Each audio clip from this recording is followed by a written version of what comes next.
The global central banks, they pumped almost $10 trillion in saving the banks, or let us say, saving the world.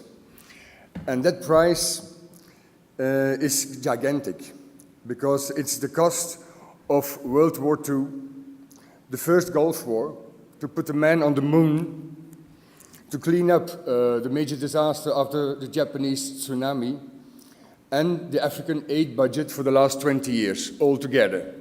So that was the cost of the financial crisis.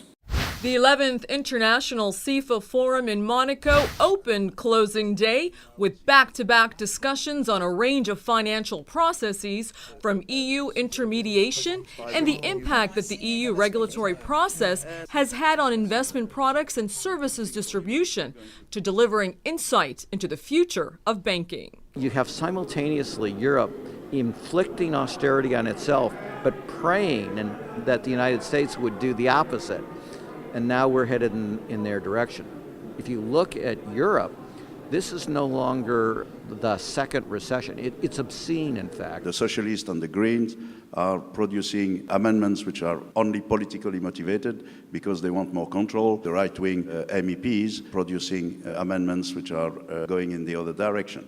But at the end of the day, it's a political compromise, and it's not going to be very helpful for the day-to-day life of intermediaries, bankers, life insurance companies, and the rest. American political culture has reflected a kind of individualism where we allow business to go haywire up front, and then we step in and we try to remedy the mistakes after the fact. Whereas the European sort of a notion that the state is like our older brother or perhaps a father or somebody. They try to prevent the problems from happening at the start, and the way you do that is you over-regulate up front. The problem is not anymore reducing the problem of the advisor for this directive. The problem are on 4 other points, as the organization of the markets, as high-frequency trading, and not anymore what should be the rules for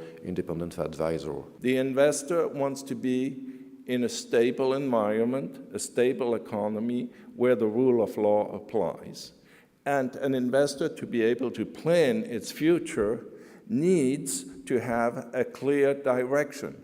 Perspectives were heard from the consumer and life insurance companies, while giving a forecast on the future of intermediaries, where experts said 70% of all future purchases will be made online, advising the financial intermediary to update his or her services in a world where banking will be mobile. That people are getting less advice and they really need more advice in this time, since 2008. But even today, the financial problems of the world haven't been fixed.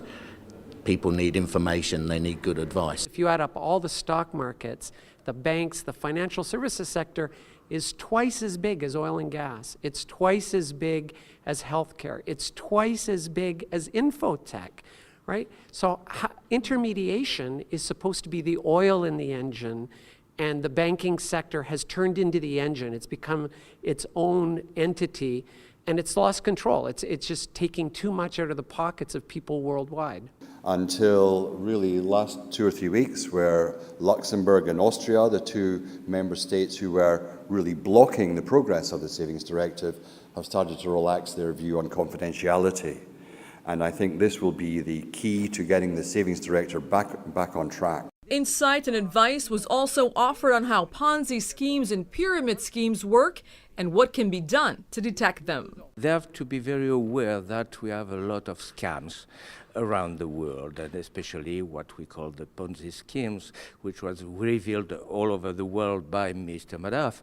And they are still continuing, and many people are offering unusual returns. Unusual returns must be maybe very high sometime, but nowadays they are more maybe low or as low as 5%, but 5% without risk is nowadays impossible. 2013 CIFA deliberations concluded with concrete steps on making the transition toward a holistic approach to financial planning, along with a 5-point CIFA resolution's outcome produced to aid the independent financial advisor and investor on how to shift from the status quo and ensure a stable economic environment that enables sustainable wealth creation and global development with the rule of law front and center.